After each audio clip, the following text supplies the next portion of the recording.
Chegou a hora de tirar as dúvidas sobre os direitos de quem está com dívidas no mercado. E esse é o tema do Bom Dia Responde de hoje, que começa agora.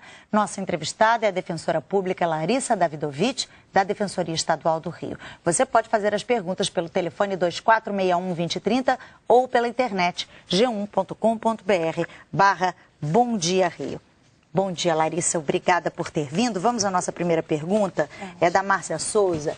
Ela diz o seguinte, que teve um cheque devolvido em junho do ano de 2000 e ele foi protestado em janeiro de 2007.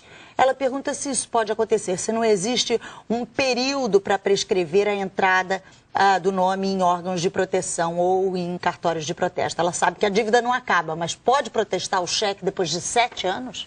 Essa pergunta é da Márcia, né? É muito boa porque é uma prática muito comum. Infelizmente, eles esperam, o prazo de prescrição já se expirou e depois eles protestam e isso causa um transtorno, um constrangimento enorme para o consumidor. No caso específico dela, o prazo já viria expirado, eles não poderiam ter protestado esse cheque e nem o nome dela ir para os cadastros devido ao prazo de prescrição. No caso dela, isso gera até uma indenização. A Andréia Natalina dos Santos Passo, ela diz que tem recebido algumas propostas para negociar os débitos junto às empresas. Só que no momento ela não tem condições de pagar o valor estabelecido nessas propostas, mas ela quer liquidar os débitos. Ela tem como fazer uma contraproposta que se encaixe na renda dela? Com certeza. André, o ideal mesmo é que a gente possa estar negociando essas dívidas, inclusive pedindo que a taxa de juros seja mais baixa do que aquela anteriormente contratada. No caso dela, o bom é insistir, assim que ela tiver uma capacidade financeira maior, que ela faça uma proposta e, assim, o ideal mesmo é que pudesse pagar até à vista, porque aí realmente o valor da dívida vai cair e a taxa de juros também.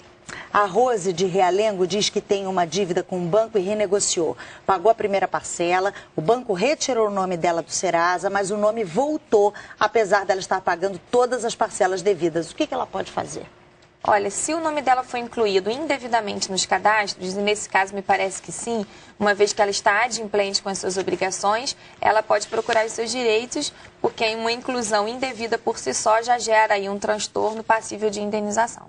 A Cirlei de Bangu, ela diz que perdeu os documentos e alguém fez um cartão numa loja de roupas com o nome dela como titular. E depois conseguiram fazer compras e ela foi parar no Serviço de Proteção ao Crédito, sem nunca ter chegado nenhuma comunicação na residência dela de que ela tinha uma dívida. Ela já ligou para essa loja, foi informada de que o endereço não era dela e ela perguntou o que fazer nessa situação, porque ela que está pagando aí o pato, né? Infelizmente isso é muito comum em caso de perda, extravio de documentos, CPF, títulos de eleitor, de identidade.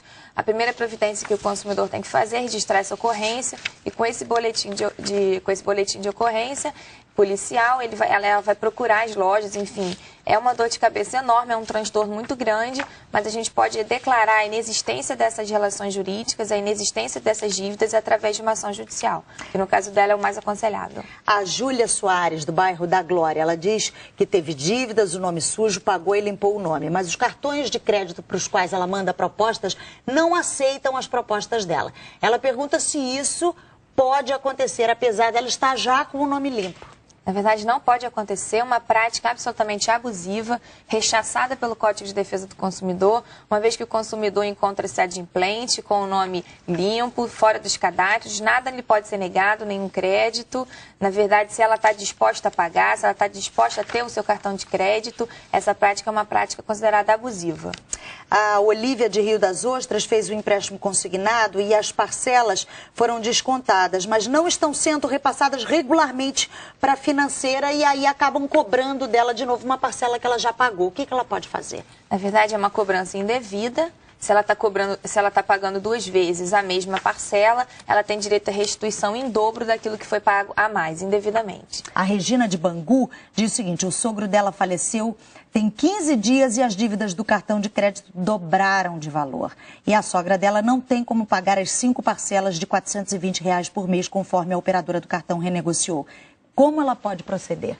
O ideal nesse caso é que se faça um acordo mesmo com o cartão, se tente um parcelamento maior, com uma taxa de juros menor, enfim, mas no último caso, não conseguindo pagar o valor das parcelas que o cartão oferece, uma ação judicial para rever aí o valor desses juros cobrados. O Expedito de Campo Grande tem uma conta num banco e tem o cartão de crédito do banco que está com pagamento atrasado. O banco pode retirar dinheiro da conta dele para pagar os atrasados? O pagamento dele não é por débito automático. O banco pode fazer isso?